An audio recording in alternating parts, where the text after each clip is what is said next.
लेकिन जितेबले भारत वर्षर संविधान को तत्कालीन कांग्रेस नेत्री संपूर्ण रूपे ध्वस्त करके निज कबलित करने को चेष्टा करते। भारत वर्षर इतिहास रे गणतांत्रिक इतिहास रे गोटे कला दिन चली से समय रे जो माने लड़ई करथिले, जो माने से समय रे कारावरण करथिले, जो माने सेते बेले आजिर जो संविधान को लेकिन आम सम्मान करुचे से संविधान को बंचेबारे जो मानकर भूमिका थिला से माननकु सम्मान दिया जाऊ, से माननकु विभिन्न जो कथा अच्छी तांको रेकग्निशन दिया जाऊ, तांको सम्मान दिया जाऊ। ए प्रक्रिया पई दीर्घ दिन धरिकी लोकतंत्र सेनानी संघ हिसाब रे से मानकर दाबी थिला। वर्ष वर्ष धरिकी से माने से दाबी सरकार को पाखे उपस्थापन करुतिले।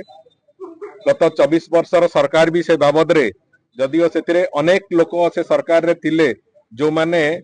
इमरजेंसी समय रे कारावरण करथिले, से आंदोलन में सामिल थिले थिबा सत्वे भी से कथा हेई पारि नथिला। आज मु तो धन्यवाद देवी माननीय मुख्यमंत्री श्री मोहन चरण माझी को जे से निष्पत्ति नेले,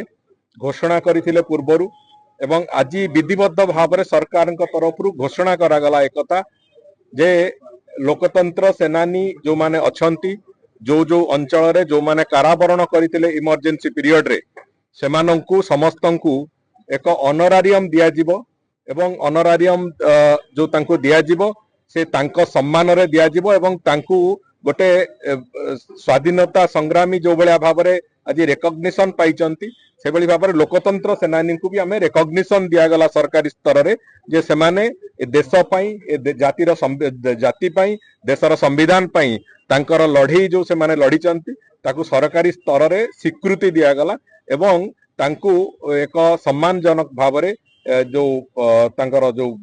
एक सम्मान निधि तांको मानको उद्देश्य रे से कथा भी आज मुख्यमंत्री घोषणा करिसंती। निश्चित भाव रे आजिर दिन ओडिशा इतिहास रे एक ऐतिहासिक दिन होइकी रहिबो मु भाबुची कहले अत्युक्ति होबो नै। जदि आपनको हम वीडियोटी भलो लागिला तेबे हम चैनल को लाइक शेयर और सब्सक्राइब करबा को जमा भी भूलंतु नहीं।